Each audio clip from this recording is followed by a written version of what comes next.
Hello everyone. I'm Dr. Sapna Didwal.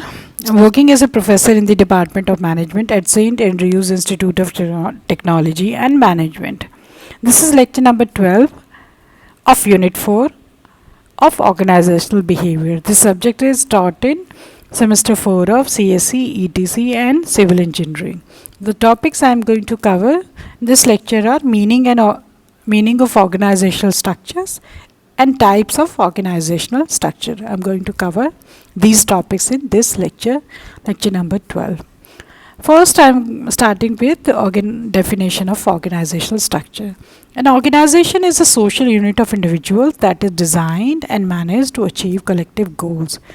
As such, organizations are open systems that are greatly affected by the environment they operate in. Every organization has its own typical management structure that defines and governs the relationship between the various employees and the tasks that they perform and the roles, responsibilities and authority provided to carry out different tasks.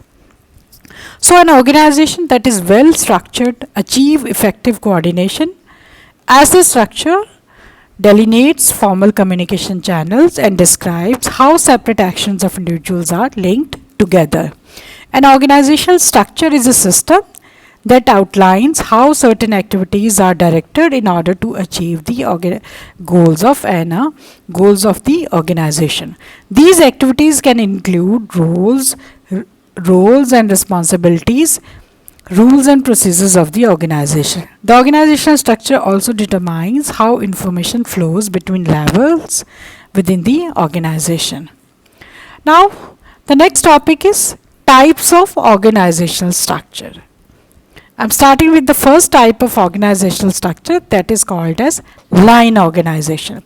Line organization is the simplest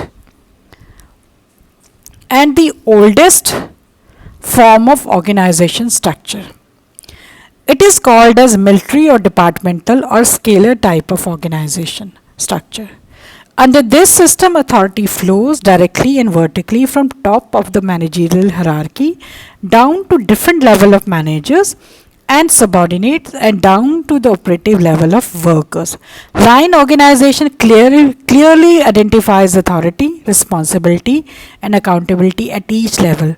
The personnel in line organizations are directly involved in achieving the objectives of the organization. In this image, it is clearly defined how line organization.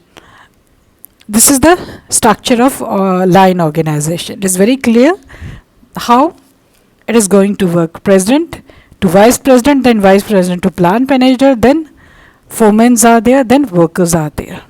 So all the authority, responsibility and accountability at each levels are clearly defined. Now, advantages of line organization. Line organization structure is very simple to understand and simple to operate. Communication is fast and easy and feedback can be acted upon faster.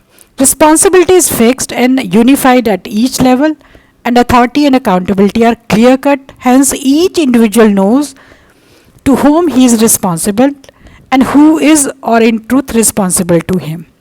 Since it is especially useful when the company is small in size, it provides for a greater control and discipline in the organization. It makes rapid decisions and effective coordination possible. So it is economic and effective. The people in line type of organization get to know each other better and tend to feel close to each other. The systems is capable of adjusting itself to changing conditions for the simple reason that each executive has sole responsibility in his own sphere. Now, disadvantages of line organization. It is rigid, inflexible form of organization. There is a tendency for line authority to become dictatorial.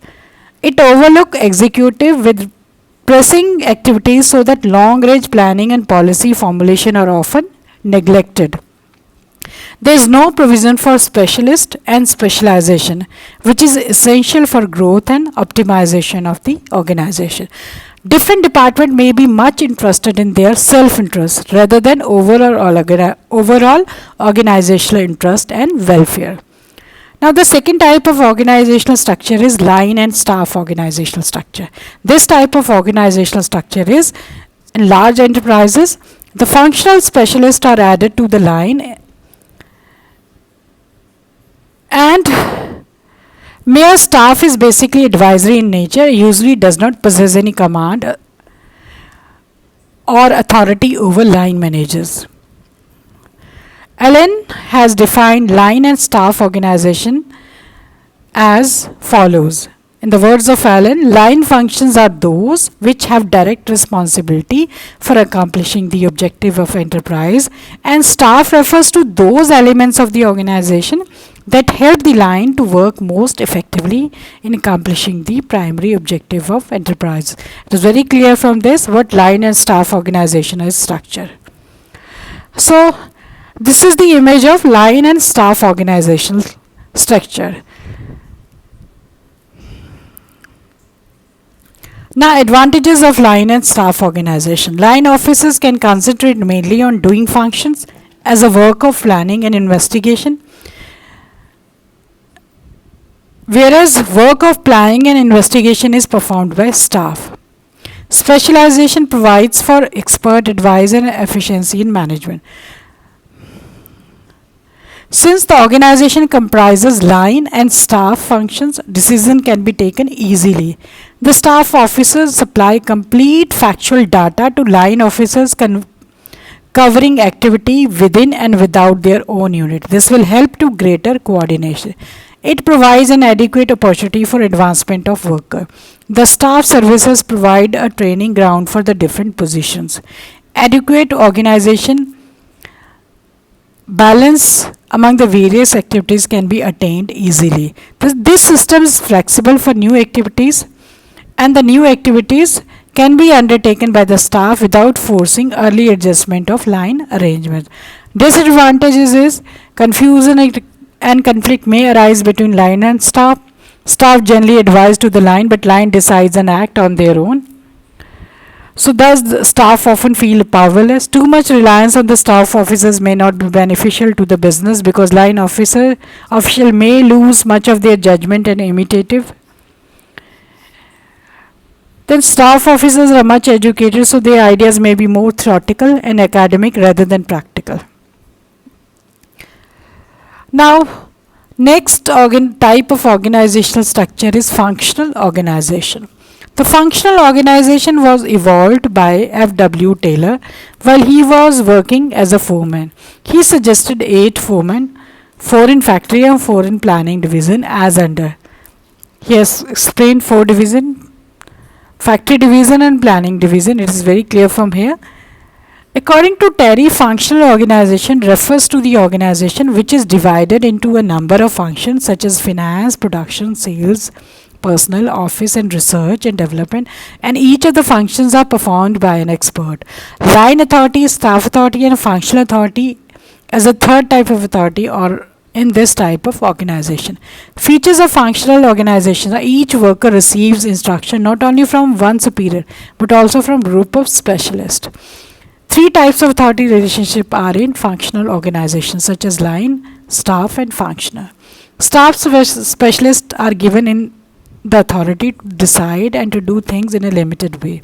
The scope of the work is kept limited, but in the area of authority is left unlimited. There is a grouping of activity of enterprise into certain major functional department. Advantages of functional organization are each manager is an expert in his field. He has to perform a limited number of functions, so complete specialization will be in functional organization. The greater degree of specialization leads to improvement in the quality of product. Since the job requirements are definite and tangible, organization can achieve the intensive utilization of principle of specialization of labor at the managerial level. Specialization will lead for mass production and standardization.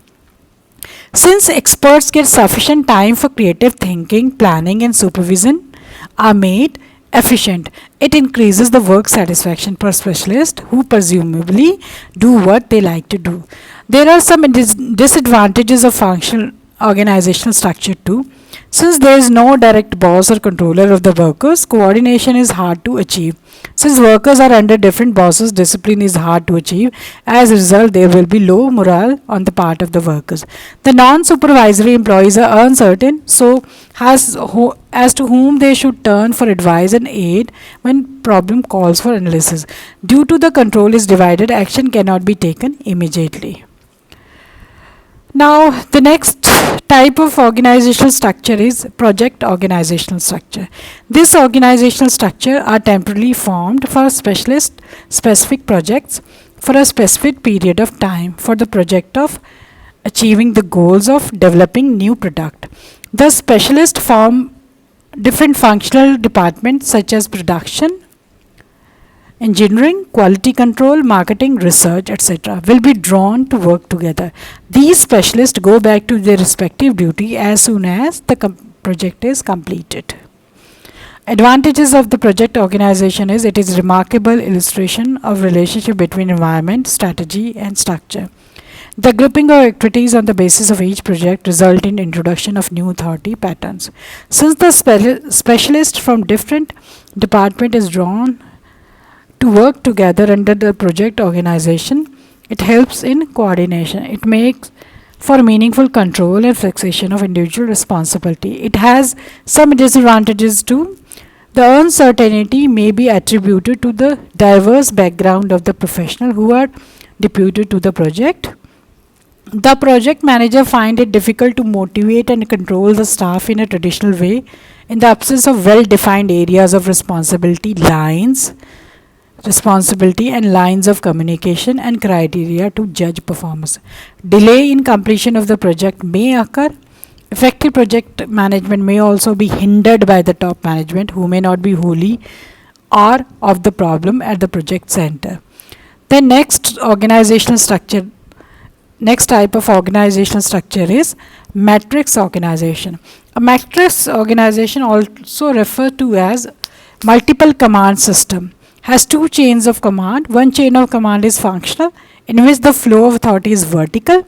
The second chain is horizontal, depicted by the project team, which is led by the project or group manager who is an expert in his team assigned area of specialization. Since the matrix structure integrate the effort of functional and project authority, the vertical and horizontal line of authorities are combination of the authority flows both down and across. The matrix form of organization is given below.